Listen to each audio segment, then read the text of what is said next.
Messieurs, bonjour et merci de nous renouveler votre fidélité. Nous recevons aujourd'hui le bâtonnier de l'Ordre des avocats du Sénégal, avocat à la Cour, naturellement, Maître Mbaye Gueye. Bonjour. Bonjour Mamadou. Merci d'avoir accepté notre invitation. Maître, vous êtes aussi membre de la conférence des barreaux de l'espace UMOA et de l'espace OADA, ancien président de l'Association des jeunes avocats sénégalais, AJAS, ancien secrétaire général de l'Ordre des avocats du Sénégal et ancien membre du Conseil économique et social. La semaine qui s'achève, Maître Gueye, a été marquée par un débat sur la possibilité pour le président Macky Sall de se présenter pour un troisième mandat en 2024 s'il est réélu en 2019. Vous l'avez suivi ce débat? Oui, j'ai suivi le débat, j'ai suivi la sortie du professeur Gueye d'abord. La contribution du professeur Jacques-Mariel Zouanke qui m'a enseigné à la fac, et j'ai suivi aussi l'intervention du garde des Sceaux, ministre de la Justice, et enfin hier j'ai suivi la sortie du président de la République. Alors, le professeur Babacar Gueye a soulevé dans cette émission Le Grand Jury dimanche dernier ce débat. Il fonde son argumentaire sur l'absence d'une disposition transitoire précisant que l'actuel mandat de 7 ans fait partie du décompte du nombre de mandats. Le chef de l'État en personne a jugé nécessaire de réagir en déclarant qu'il est dans la logique de ne pas dépasser 2 mandats. L'avocat est celui qui est toujours appelé à plaider les causes faciles comme jugées perdues. Question donc à la robe noire que vous êtes. Peut-on dire, pour emprunter un jargon qui vous est commun, qui vous est familier, que la cause est entendue après les déclarations du président Sall? Pour moi, la cause était entendue avant la déclaration de M. le Président de la République. Je partage l'avis du garde des Sceaux, ministre de la Justice, dans la mesure où je considère que les dispositions de l'article 27 ne sont pas ambiguës au point de faire l'objet d'une interprétation. La première phrase de l'article 27 fixe le mandat à 5 ans. La seconde phrase précise que nul ne peut exercer plus de 2 mandats consécutifs. Si on concède que le président Macky Sall, en 2024, peut demander un troisième mandat, alors on sort de la seconde phrase de l'article 27. L'article 27 dit « Nul ne peut exercer plus de 2 mandats consécutifs ». Il ne s'agit pas de dire tel mandat, le premier, est inclus dans un décompte. L'article dit simplement « Personne », parce que c'est ça que ça signifie, nul. Aucune personne ne peut au Sénégal faire plus de 2 mandats de président de la République. À partir de ce moment, je crois que les choses sont très claires. Pour moi, elles n'appellent aucune interprétation. Même si le premier alinéa de l'article 27 parle d'un mandat de 5 ans? Oui, en fait, on a essayé peut-être de dire que le premier mandat est de 7 ans, mais ne peut donc pas être inclus dans le décompte de 2 mandats de 5 ans. Pour moi, c'est une mauvaise approche des choses. Pourquoi? Parce que simplement, la première phrase et la seconde règlent 2 choses différentes. La première règle la durée. La seconde règle le nombre et dit que de toute façon, personne ne peut faire plus de 2. J'ai lu un peu la contribution écrite du professeur Zouanke. J'ai un problème. Le problème que j'ai, c'est lorsque monsieur le professeur, que je salue et je respecte, parce que je le répète, il a été mon professeur à la fac, dit que l'article 27 n'entrera en vigueur qu'en 2019. Excusez-moi. Qu'en 2019. J'ai un sérieux problème parce que l'ensemble de la Constitution, je veux dire l'ensemble de la révision constitutionnelle est entré en vigueur après sa publication. L'ensemble. Il n'y a pas un seul article dont l'entrée en vigueur a été différée. Dès l'instant que cela a été promulgué, Oui, dès l'instant que ça a été promulgué et publié, on ne peut plus dire que tel article entrera en vigueur plus tard, c'est-à-dire dans 2 ou 3 ans. J'aurais bien aimé que le professeur Zwanke explique davantage, parce que si une disposition devait être différée dans son application, devrait nécessairement résulter d'une disposition expresse de la Constitution. Mais lorsqu'une Constitution est révisée, les articles révisés, promulgués et publiés, l'ensemble de ces articles-là entrent en vigueur et on ne peut pas dire qu'une application est différée. Réagissant donc à ce débat, le président est revenu sur le 2e alinéa en disant « Nul ne peut faire plus de 2 mandats consécutifs ». Il ajoute même un analphabète, si tu lui fais une traduction du texte, il va le comprendre. Mais les intellectuels aiment beaucoup nous compliquer la vie, se livrer à de grandes réflexions pour se mettre en valeur. De grâce, qu'on nous laisse travailler, martèle le président Sall. Êtes-vous de ceux qui pensent que ce débat donc est définitivement clos, qu'il n'est même pas nécessaire de songer à y ajouter une disposition transitoire? Le président de la République a réagi, sa réaction, laisse penser à un certain énervement. C'est pourquoi il dit, un analphabète aurait compris à la simple lecture et qu'on nous laisse travailler. Mais son intervention traduit une certaine réalité. Je remarque qu'au Sénégal, chaque fois qu'un débat est épuisé, on rentre dans un autre débat. Et nous autres juristes, nous avons l'habitude de poser des débats qui vont retenir les gens pour un moment. Ensuite, ce débat est terminé, on rentre dans un autre. Je crois qu'effectivement, nous avons besoin de travailler. Comment vous expliquez cela? En fait, en tant que juriste, je crois que c'est le juriste qui est comme ça. Si vous venez aujourd'hui à la maison de l'avocat, à midi, lorsque nous mangeons, lorsque nous déjeunons, c'est des débats jusqu'à 15 heures quand nous quittons. Quand nous venons au tribunal, c'est les débats entre avocats, mais entre avocats et magistrats aussi. Lorsque nous allons à la fac, c'est des débats. Donc ça, c'est propre aux juristes. Le juriste aime le débat parce que le droit, c'est justement la vie. Vous-même, lorsque vous travaillez, vous êtes dans un cadre juridique. Vous êtes dans une entreprise gérée de bout en bout par le droit. Donc, à partir de ce moment, moi, je ne suis pas du tout étonné que les débats, juridiques, se posent de manière cyclique, mais je crois quand même que nous posons un débat qui ne pourra être actuel qu'en 2024, mais je crois quand même que d'ici 2024, nous avons quand même besoin de travailler et ce pays a besoin de travailler. Très bien. Autre sujet, les poursuites contre le maire de Dakar, Khalifa Sall, pour détournement présumé de deniers publics dans la gestion de la caisse d'avance de la ville de Dakar. Le député qu'il est devenu peut-il être jugé sans la levée de son immunité parlementaire, selon vous? Je ne vais pas trop insister sur ce dossier. Vous n'êtes pas constitué? Parce que, d'une part, je ne suis pas constitué. D'autre part, c'est un dossier en cours. Notre règlement intérieur gère l'intervention sur les dossiers en cours. Et enfin, j'ai un de mes associés qui est constitué et qui défend M. Khalifa Sall. Donc, sur vraiment les points du dossier, et ensuite, c'est un dossier qui est à l'instruction. Nous sommes un peu tenus par le secret de l'information.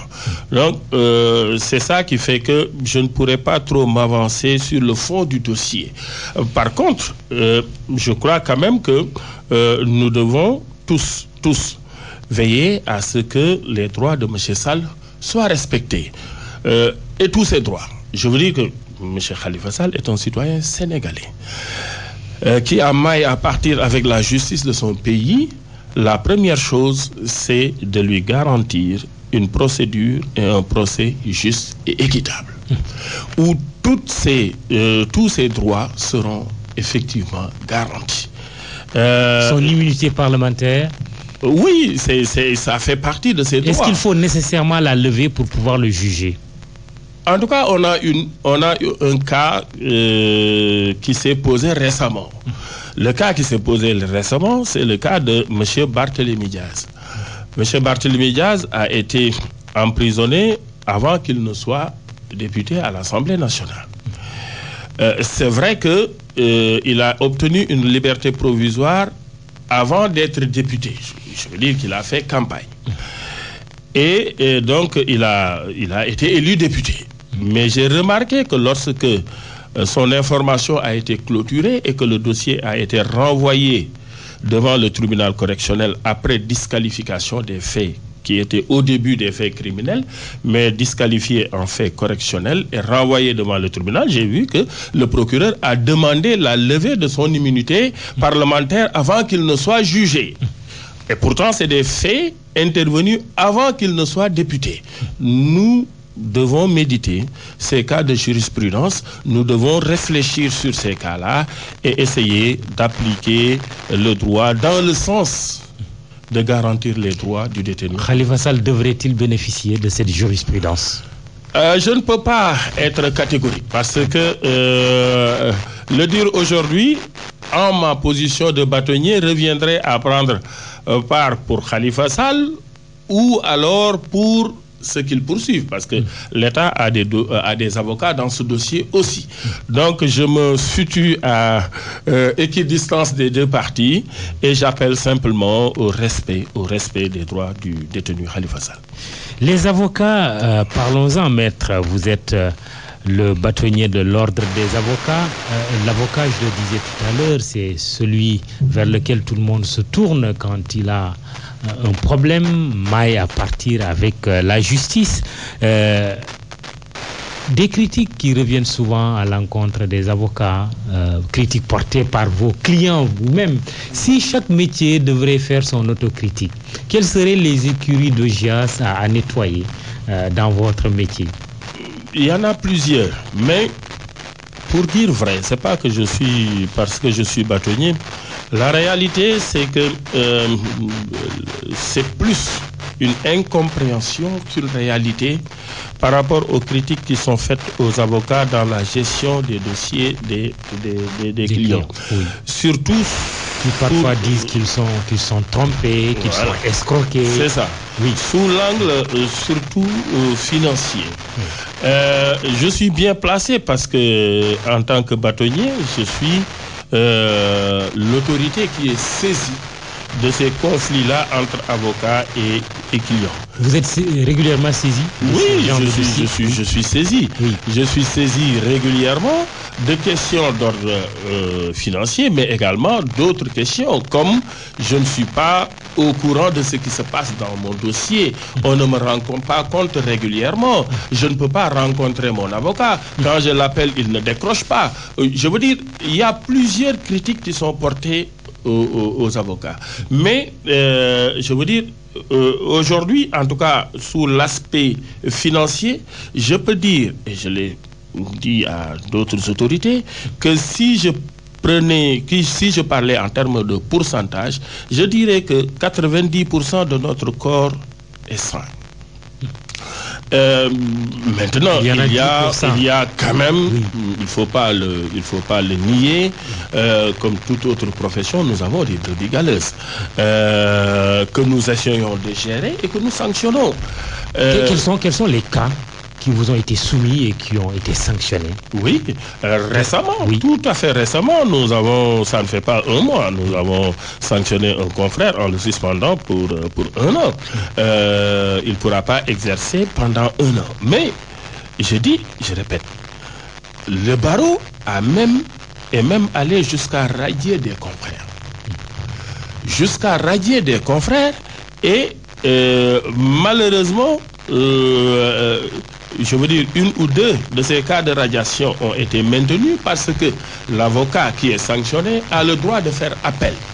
Jusqu'à l'entrée en vigueur du règlement de l'UEMOA, c'est l'Assemblée générale de la Cour d'appel qui connaissait des recours contre les décisions du Conseil de discipline. Et nous avons remarqué que les fois où on a radié des confrères, c'est la Cour d'appel qui les a remis dans la profession. En infirmant la décision du conseil de discipline et en appliquant une peine de suspension. Nous en avons des cas, nous avons plusieurs cas comme ça. C'est pourquoi d'ailleurs, sachant que le magistrat n'est peut-être pas au fait de tout ce qui peut se passer dans la profession d'avocat, le règlement numéro 5 qui aujourd'hui pose le statut des avocats de l'UEMOA a créé ce qu'on appelle la chambre paritaire d'appel. Aujourd'hui, si l'avocat fait appel contre une décision rendue par le conseil de discipline, c'est une chambre composée de 3 avocats, 3 magistrats, présidés par le premier président qui connaît ce recours-là. Les avocats auront la latitude d'expliquer aux magistrats pourquoi il serait dangereux de maintenir maître tel dans la profession d'avocat. Sinon, c'est vrai que c'est difficile que des pairs statuent et que des gens qui sont hors de la profession, même s'ils connaissent la profession d'avocat, reviennent sur cette décision. Donc, nous travaillons dans le sens d'instaurer de bonnes relations entre le client et l'avocat. Il y a des difficultés, je ne le nie pas, mais ce qui est sûr et certain, c'est que de manière générale, les avocats et leurs clients s'entendent bien. Alors surtout que très souvent, les avocats font des prestations gratuites. Ça également, il faut le dire. Beaucoup de nos concitoyens ne sont pas en mesure de payer des honoraires d'avocats et nous faisons toujours le devoir de les secourir. Comment les honoraires sont calculés? Les honoraires sont calculés suivant un arrêté du garde des Sceaux, ministre de la Justice. J'entends souvent les gens dire oui, il a fixé ses honoraires comme il a voulu. Non, c'est impossible. Il y a un arrêté de 2008, de novembre 2008, c'était le dernier arrêté. Cet arrêté doit être révisé tous les ans, mais depuis 2008, ça n'a pas été révisé. Et c'était lorsque notre confrère Madi Kenya était garde des Sceaux. Donc, cet arrêté fixe ce qu'on appelle le barème de référence des honoraires d'avocat à partir de novembre 2008. L'article 1er de cet arrêté dit l'honoraire est convenu entre les parties par une convention écrite. Le principe, c'est que l'avocat et son client discutent et arrêtent l'honoraire et signent une convention qui fixe cet honoraire. C'est lorsqu'il n'y a pas d'honoraire, de convention, excusez-moi, oui, d'accord entre les parties, oui, qu'on fait recours au barème de référence. Au barème de référence. Qui dit quoi? Qui dit il faut sérier les cas. On peut être en matière pénale. Oui. En matière pénale, le barème dit en instance, l'avocat touche ça. En appel, il touche ça. En cassation, il touche ça. En matière civile, c'est tant. En matière commerciale, c'est tant. En matière sociale, c'est tant. Lorsque l'avocat recouvre, il a un pourcentage qui évolue selon le montant recouvré. On dit de 1 million à 3 millions, c'est 10%, mettons. De 3 millions à 10 millions, je veux dire, c'est un taux dégressif. Donc, tout est calculé. Et ça, d'ailleurs, ça facilite l'arbitrage du bâtonnier. Parce que un avocat également ne peut pas fixer d'autorité ses honoraires et l'imposer au client. Le client a le droit de demander un recours au bâtonnier. C'est les recours dont nous sommes saisis quotidiennement. Il y a 2 jours, j'ai réglé le dossier d'une dame qui a estimé avoir été surtaxée. J'ai regardé, c'était vrai. Et j'ai demandé qu'il lui soit retourné une partie et il a repris son chèque.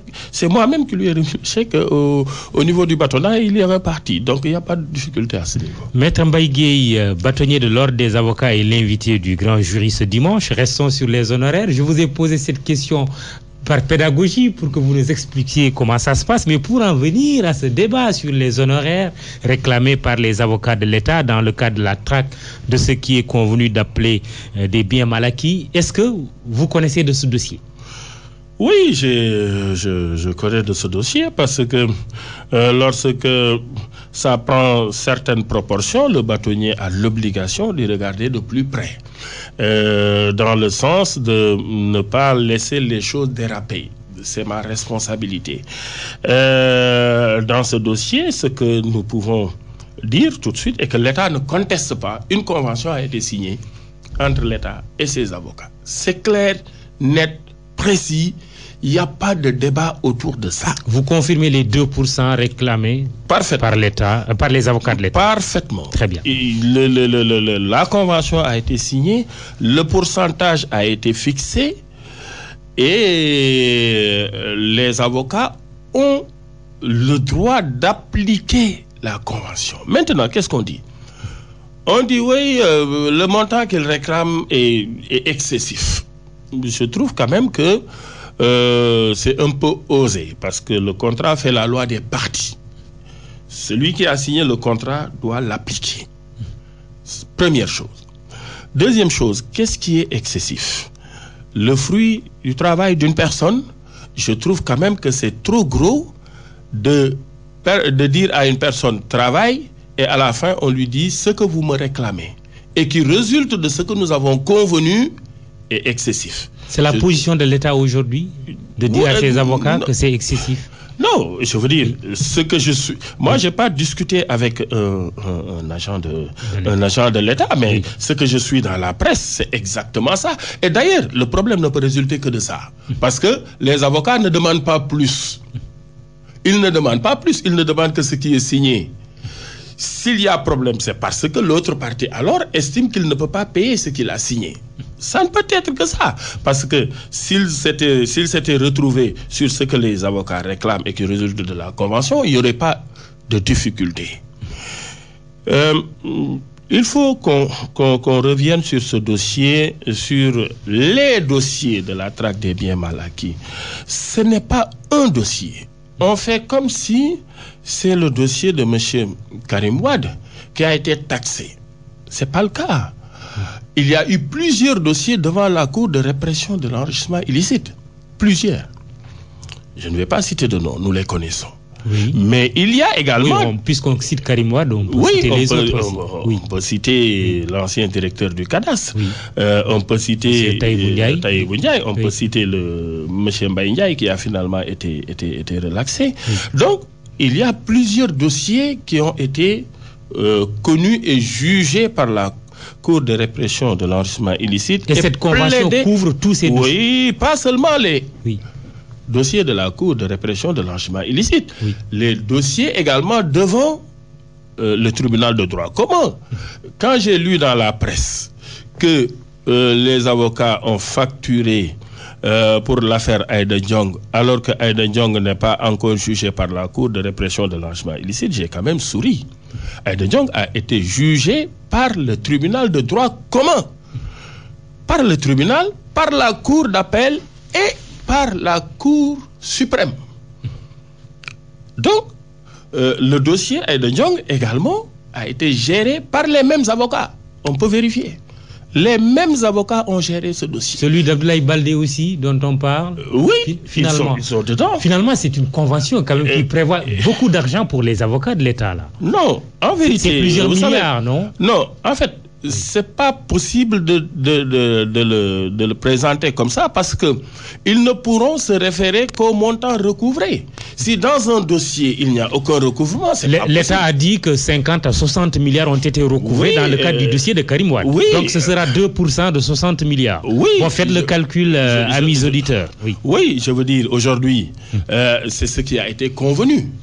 Et c'est l'État qui, aux yeux de tous les Sénégalais, a dit que dans ce dossier, j'ai recouvré tant. À partir de ce moment, dès lors que la Convention dit que c'est tel pourcentage qui s'applique, il n'y a pas de possibilité de débattre. On ne peut pas quand même omettre la sortie de Maître Abdoulaye Wade, ancien président de la République, père de Karim Wade, qui dit que l'État doit refuser de payer ces honoraires-là à ses avocats. C'est de l'argent qui peut financer d'autres secteurs qui en ont besoin. Vous avez lu certainement cette tribune de l'ancien président de la République. Quelle réflexion elle vous inspire? Oui, j'ai lu, je vais revenir. Mais en corrélation avec ce que je disais tout à l'heure, cette stratégie consiste à mettre en mal les avocats avec les populations. Parce que lorsqu'on dit ils veulent tant, sans expliquer pourquoi ils facturent ça, je veux dire, on peut amener les gens à avoir une pensée négative. Je sais que c'est ce qui est recherché. Mais il nous faut quand même dire, d'abord, c'est le fruit de leur travail. Ensuite, l'avocat est à la tête d'une entreprise. Il faut que les gens sachent que dans le cabinet d'avocats, même s'il y a un avocat, il y a au moins 5 employés en termes de secrétaire, de clerc, de comptable. Je veux dire que c'est comme si on ne regardait pas ce qui est derrière l'avocat et qu'il paye avec ses honoraires. Il faut qu'on fasse attention parce que, encore une fois, les cabinets d'avocats, c'est des unités économiques en plus des impôts que nous payons. Pour revenir Maître Abdoulaye Wade qui dit que l'État doit refuser au cas de Maître Abdoulaye Wade. Moi, je le salue d'abord vraiment en lui exprimant tout mon respect et ma considération. Maître Abdoulaye Wade est un avocat encore inscrit au tableau de l'ordre des avocats. Ah oui. Encore inscrit dans la rubrique avocat honoraire. C'est très important de le souligner. Maître Abdoulaye Wade peut aujourd'hui porter la robe d'avocat. Et plaider comme tous les autres. Pas plaider parce qu'il ne peut pas, l'avocat honoraire ne peut pas exercer les activités quotidiennes. Mais il peut porter la robe, il peut assister à nos cérémonies, il peut venir à la maison de l'avocat, il peut bénéficier des services de l'ordre. Mais sur ce coup, il n'est pas d'accord avec les avocats de l'État. Oui, sur ce coup, il n'est pas d'accord avec les avocats de l'État. Moi, je le prends comme un ressentiment qui a été exprimé d'une manière qui viole nos règles professionnelles, pour être clair. Pour être très clair, Maître Abdoulaye Wade a violé vos règles.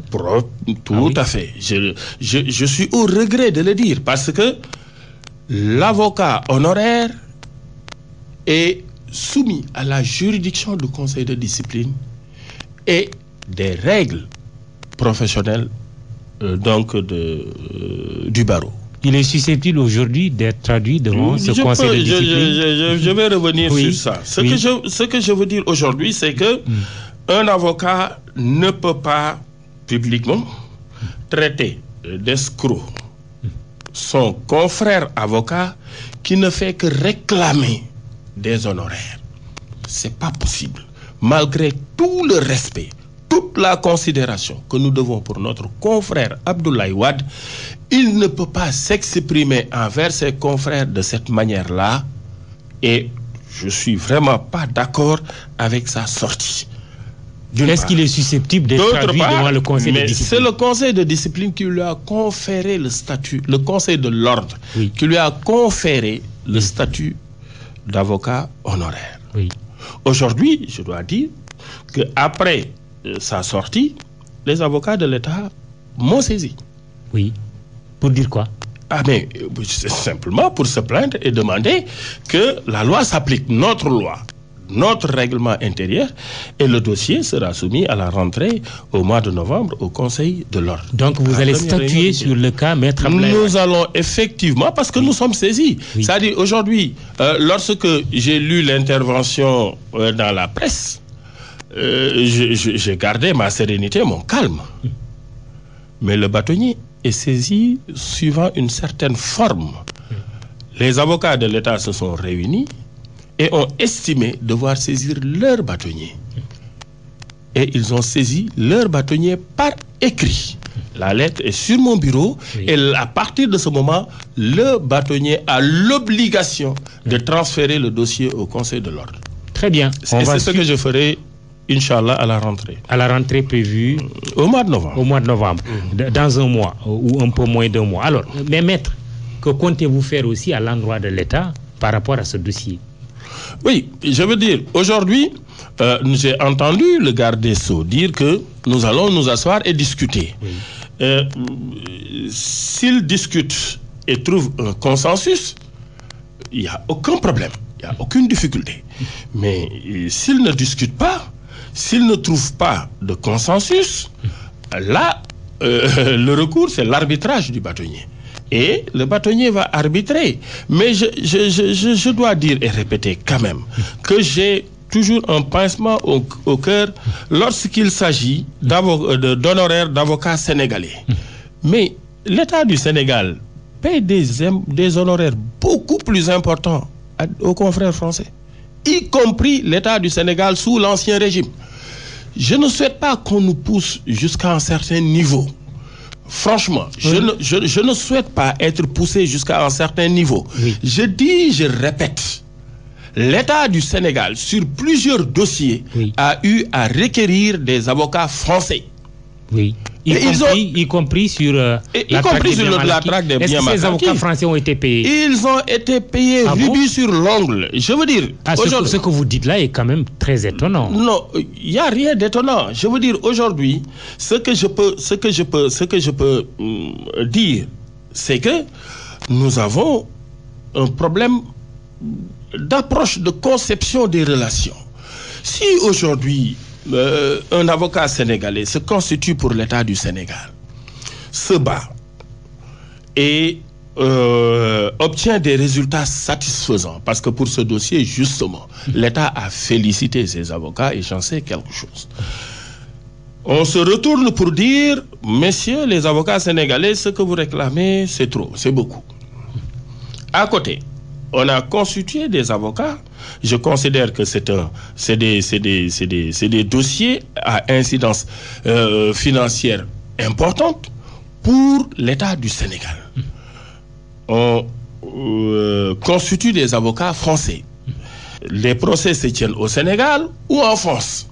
À la fin, l'avocat français taxe ses honoraires ou envoie une facture d'honoraires.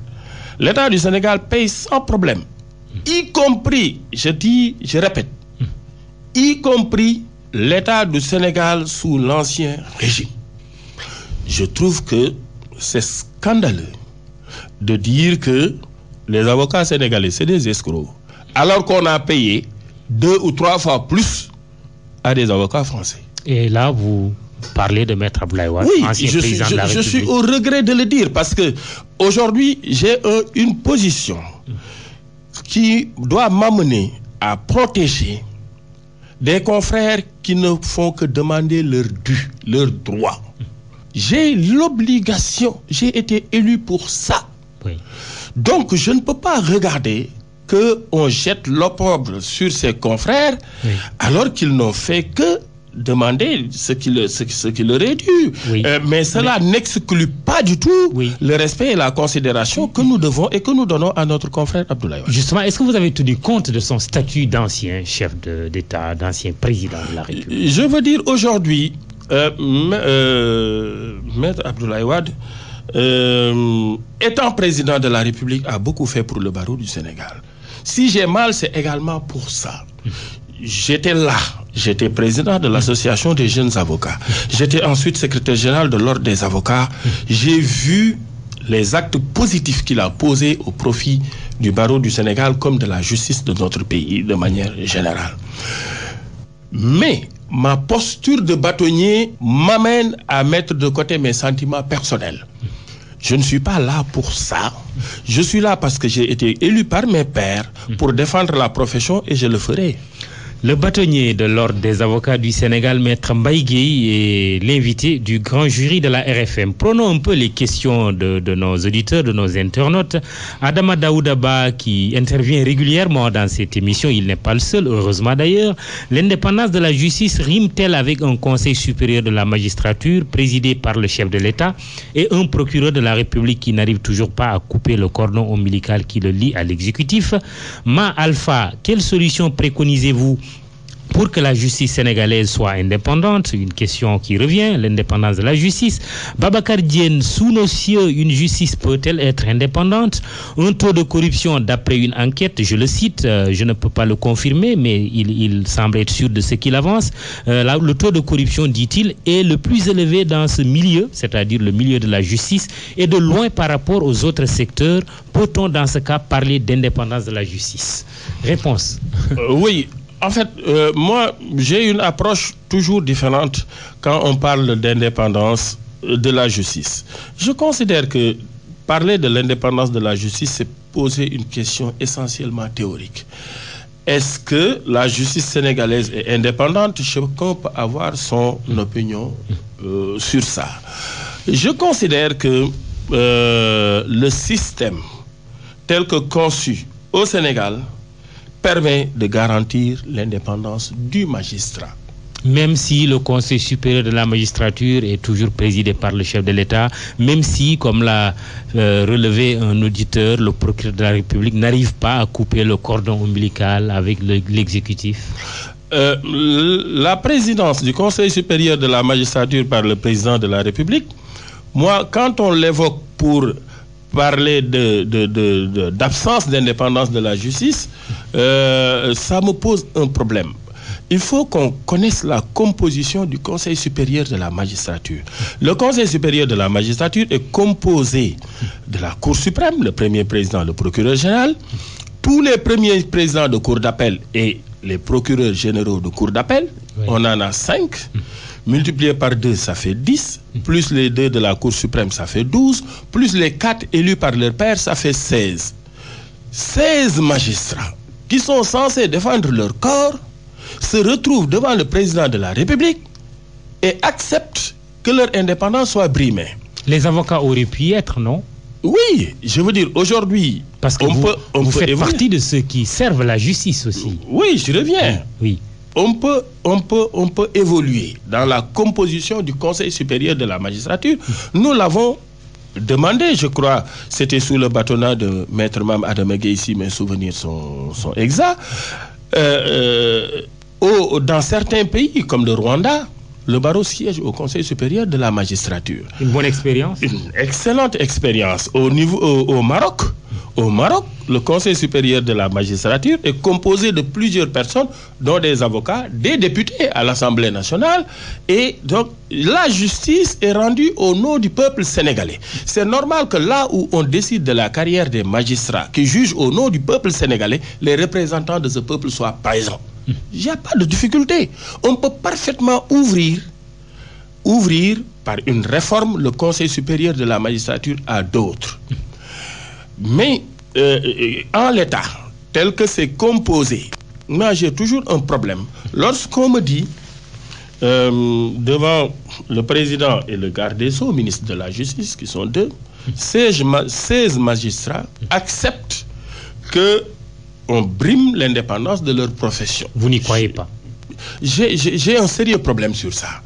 Tout ce qu'on décide au Conseil supérieur de la magistrature, je ne peux que considérer que les magistrats qui siègent sont d'accord. Pourtant, des magistrats ont eu à faire des sorties pour dire que les choses ne se passent pas ici. Les magistrats n'ont jamais eu à dire que ce qui se passe au Conseil supérieur n'est pas normal. Si on juge les dernières interventions, c'est les consultations à domicile qui étaient critiquées. Oui, absolument. C'est les consultations à domicile qui étaient critiquées. Aujourd'hui, que les consultations à domicile apparemment ont été écartées, je n'entends plus de critiques véritablement. Donc vraiment, je considère que nous devons plus parler d'indépendance du magistrat que d'indépendance de la justice. Vous voulez dire quoi? Ce que je veux dire, c'est que quel que soit le système où on met le magistrat, s'il décide de ne pas être indépendant, il ne le sera pas. J'ai eu à discuter avec un garde des Sceaux, ministre de la Justice.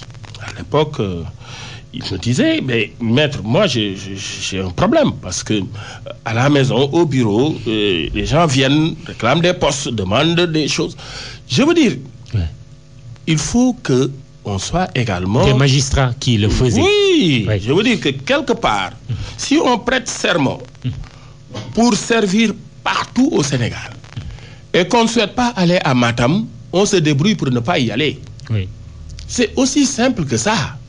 Mais alors qu'il fait beau, il fait beau. Oui, il fait beau. Même si j'ai un peu fui. Oui, mais il y a de hauts magistrats qui sont aujourd'hui dans les régions. Ils sont à la cour d'appel de Ziguinchor, à la cour d'appel de Kaolack, à la cour d'appel de Saint-Louis.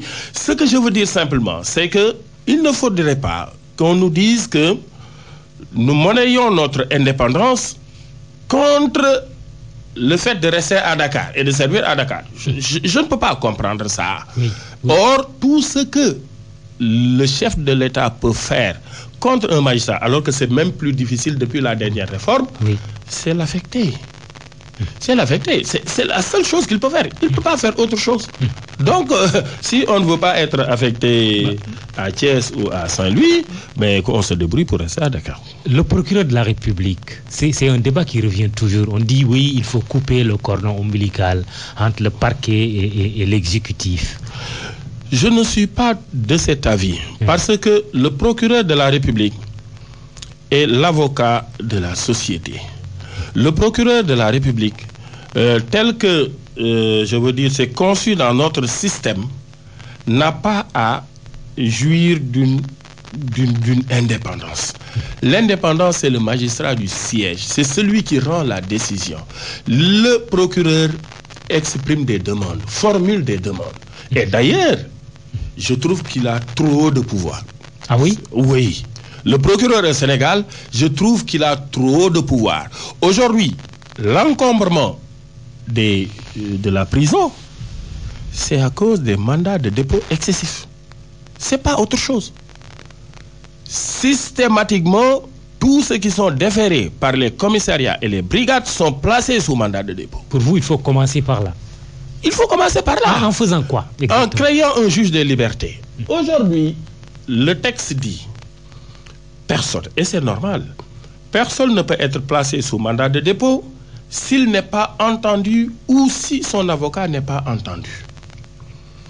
C'est normal, avant d'envoyer quelqu'un en prison, quand même de l'écouter. Lorsqu'on défère les gens, le matin, les brigades, les commissariats envoient au tribunal tout ce qu'ils ont arrêté. Ils les défèrent devant le procureur de la République, mais on n'écoute personne, ni avocat, ni justiciable. C'est une réunion appelée réunion du parquet qui se tient au niveau de leur service. Durant cette réunion, le sort des gens est scellé, décidé. Tel dossier, mandat de dépôt. Tel dossier, mandat de dépôt, jugement tel jour. Tel dépôt, mandat de dépôt, jugement tel jour. Et cela, on doit le laisser à un juge des libertés. On doit le laisser à un juge des libertés. C'est ça qui existe partout dans les démocraties avancées. Pour vous, le parquet est responsable de l'engorgement de nos prisons. Mais la preuve, lorsqu'il y a eu la mutinerie de Rebeuss, tout de suite après, dès le lendemain ou le surlendemain, on a arrêté le mandat de dépôt systématique. Tout de suite. Tout de suite. Une personne était prise avec un joint de Yamba, mandat de dépôt. Pendant toutes ces semaines-là, la même personne bénéficiait d'une liberté provisoire et donc on fixait son audience de flagrant délit par la même occasion. On va revenir sur ces réformes de la justice parce que c'est important, mais quand même j'aimerais revenir sur le point de la corruption soulevé par Babacar Diène qui parle d'un taux de corruption qui est plus élevé dans le milieu de la justice et de loin par rapport aux autres secteurs. Des avocats ont même eu à accuser des magistrats de corruption il n'y a pas longtemps. Oui, en fait, des magistrats qui ont bien sûr réfuté et réagi. Oui. Je crois quand même que je ne peux pas dire, je n'ai pas une étude scientifique qui me dit que c'est plus marqué dans la justice qu'ailleurs. Ce que je peux dire, et vraiment, je le dis en toute honnêteté, en âme et conscience, la majorité des magistrats sénégalais exercent leur profession avec intégrité, même si c'est des fois dans des conditions difficiles. Je le dis très sincèrement. Mais j'ajoute que la magistrature comporte ces brebis galeuses qui doivent être combattues. et de manière implacable. Aujourd'hui, l'indépendance dont on parle, on l'évoque toujours par rapport au pouvoir exécutif, par rapport à la politique. Mais l'indépendance qui cause le plus de tort, c'est l'indépendance par rapport au pouvoir économique. Lorsque une personne a raison, il faut lui donner raison. Une personne ne peut pas avoir tort parce que son adversaire a payé. C'est extrêmement grave. C'est trop grave. Et c'est des pratiques qui existent. Et c'est des pratiques qui ont existé, qui ont... Écoutez, qui existent toujours. On a connu ici un dossier qui a été médiatisé. Et c'était des faits de corruption. Dossier soulevé par Maître Mamada Gueye en son temps. Il y a le dossier soulevé par Maître Mamada Gueye, mais avant, mais la justice, la magistrature a mis à la retraite, a eu à mettre à la retraite, anticiper un de leurs collègues pour faire de corruption. Oui, une dame. Et on était là. C'est-à-dire que c'est la preuve que ça existe. C'est un phénomène qui existe, qu'il faut combattre, même si je considère, franchement, sincèrement, que la majorité de la magistrature ne verse pas dans ça. Quel est l'état de votre relation avec les magistrats aujourd'hui? Excellent. Il y a eu une tension au moment donné. Oui, que j'ai avec mon bâton de pèlerin pu régler comme nous le faisons régulièrement. Entre magistrats et avocats, on ne règle pas les problèmes sur la place publique. Ça a été un dérapage que j'ai regretté. Venant de qui? Venant des avocats? Venant des avocats. Vous aviez tort. J'ai estimé que on n'avait pas à tenir une conférence de presse pour s'exprimer de cette manière-là. Je suis désolé, mais en plus, je veux dire, lorsque un problème se pose, il y a des procédures qui sont prévues, il y a des autorités à saisir, et c'est ça qu'il fallait faire. Mais bon, nous avons eu à rencontrer les personnes qu'on devait rencontrer, on a eu à discuter, et finalement tout est rentré dans l'ordre. Vous savez, Mamadou, nous ne pouvons pas avoir de mauvaises relations avec les magistrats, parce que magistrats et avocats sont formés à la même école. Et vous êtes les deux mamelles. Nous sommes les deux mamelles de la justice. Oui. Nous avons la maîtrise ensemble. Oui. Les uns vont à la magistrature, les autres vont au barreau. Moi, mes meilleurs amis, c'est des magistrats. Donc, je veux dire, aujourd'hui, c'est pas possible de dire que l'avocat et magistrat doivent entretenir des relations exécrables. Ce n'est vraiment pas possible. Le ministre de la Justice, Ismaël Madior Fall, tout nouveau, a une idée sur le désengorgement souhaité des prisons, les longues détentions préventives. Il parle de nécessité d'aménager des peines alternatives ou de substitution pour certaines infractions, surtout que la loi l'a déjà prévu. Vous êtes en phase avec lui? Je suis en phase avec lui. Il faut appliquer ce que la loi prévoit. Nous avons tendance à prendre les textes, à les mettre de côté et à essayer de trouver d'autres solutions. Il faut d'abord, la première solution, c'est ce que la réflexion a donné en termes de texte. Donc, aujourd'hui, il nous faut appliquer les peines alternatives. Il nous faut éviter, j'en ai discuté avec lui, il nous faut éviter le placement systématique sous mandat de dépôt. Ça crée beaucoup de difficultés. Je vais vous donner un exemple.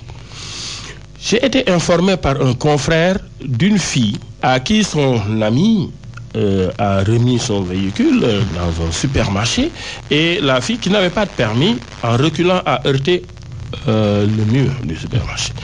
Elle a été arrêtée, déférée. Elle devait faire le lendemain ou le surlendemain l'examen de première ou deuxième année de sociologie. Elle ne l'a pas fait parce que placée sous mandat de dépôt. Placée sous mandat de dépôt, elle rate son année comme ça pour avoir heurté un mur. Il faut qu'on soit plus sérieux que ça. C'est-à-dire, aujourd'hui, la liberté, on ne joue pas avec. Et tous ceux qui disent le contraire ne sont pas entrés dans les prisons du Sénégal. Les prisons, oui, on parle beaucoup des conditions. Les conditions de détention sont inhumaines dans ce pays. Je suis au regret de le dire. Il y a quelques mois, je suis entré à Rebeuss, mais franchement, malgré les efforts du directeur de l'administration pénitentiaire, c'est encore dur Donc, il faut qu'on revienne aux peines alternatives, qu'on revienne aux juges de la liberté. Il faut qu'on permette aux avocats également d'être présents dans les commissariats pour qu'on n'amène pas en prison des innocents. On va prendre 1 minute vraiment pour jouer à un jeu question instantanée, réponse instantanée. Projet de construction d'une nouvelle prison de 2500 places, mais pas de délocalisation de Rebeuss. Oui, Rebeuss ne peut pas être délocalisé parce que simplement, on ne peut pas quitter Diamniadio pour amener les gens à juger à Dakar. Une nouvelle prison, vous dites oui? Oui. Même si on dit en Wolof, non, croyance populaire qui dit vous construisez une prison, vous êtes le premier à y aller. Quelle prison? L'État qui construit, le président de la République, le premier ministre, le ministre de la Justice, je ne peux pas considérer qu'il y ait une prison. Projet d'érection de tribunaux de commerce pour améliorer l'environnement des affaires. Certaines voix s'élèvent pour dire qu'on veut exposer les magistrats au pouvoir de l'argent. On juge déjà des dossiers commerciaux. Donc, on juge déjà. C'est juste qu'on transfère ces dossiers-là aux tribunaux de commerce. Je n'ai pas d'observation particulière, sauf sur un point. C'est l'absence d'appel pour les dossiers jusqu'à 25 millions. Je trouve quand même que ça peut être très, très, très difficile pour les petites et moyennes entreprises. La Cour de répression de l'enrichissement illicite, êtes-vous pour son maintien ou sa suppression? Mon avis est que, à défaut de la supprimer, il faut profondément la réformer. J'ai jamais été pour sa remise en place parce que le contexte de 1980 n'est pas le contexte de 2012. Qu'est-ce que vous lui reprochez? Je lui reproche beaucoup de choses. Le non-respect des droits des personnes qui sont arrêtées. Très bien. Non-respect. Moi, je suis un avocat, je suis un militant des droits de l'homme. On ne pourra jamais me faire comprendre qu'on peut vous juger et que vous n'ayez pas le droit de faire appel. Jamais de la vie. Et ça, il faut le réformer. Je dois attirer l'attention rapidement sur une jurisprudence de cette Cour qui dit que le délit d'enrichissement illicite est constitué après la mise en demeure du parquet spécial et la réponse de la personne. Attention, parce qu'il y a l'irresponsabilité pénale du président de la République qui peut en souffrir. Ah bon? Intéressant. Mamoudou Yaya Dia, je m'interroge sur la transparence du concours du barreau. Qu'a-t-il à dire, c'est-à-dire vous, sur la désorganisation du concours? Pourquoi les résultats prennent-ils du temps pour être publiés, c'est-à-dire 1 an? Que répondre sur le soupçon d'un système de parrainage dans ce concours? En 10 secondes. Système de parrainage, il faut voir la liste de ceux qui ont été reçus cette année. Il faut venir voir. C'est transparent? Non, c'est des gens qui sont mes parents nés à Matam, à Sarayak. Non, je veux dire, on ne peut parrainer personne. Le concours du barreau est transparent. C'est même pas un concours, c'est un examen. Tous ceux qui ont la moyenne passent. Mais malheureusement, nous sommes confrontés à un problème de niveau extraordinaire. J'ai pas pu avoir tout ce que je souhaitais en termes d'avocats stagiaires cette année, malheureusement. La fameuse baisse de niveau constatée dans notre système éducatif. C'est évident, c'est manifeste. Je peux vous assurer que j'ai eu beaucoup de cabinets qui me demandaient des avocats stagiaires. J'ai pas pu en recruter un nombre suffisant. Maître Mbaye est avocat à la Cour, bâtonnier de l'Ordre des avocats. Merci d'être venu à l'émission Le Grand Jury, un peu à l'envers, un avocat devant le grand jury. Salut Oudem à la technique, Maguette Koulibaly, Digital Manager. Dans un instant, le journal de midi. Rendez-vous dimanche prochain. Merci.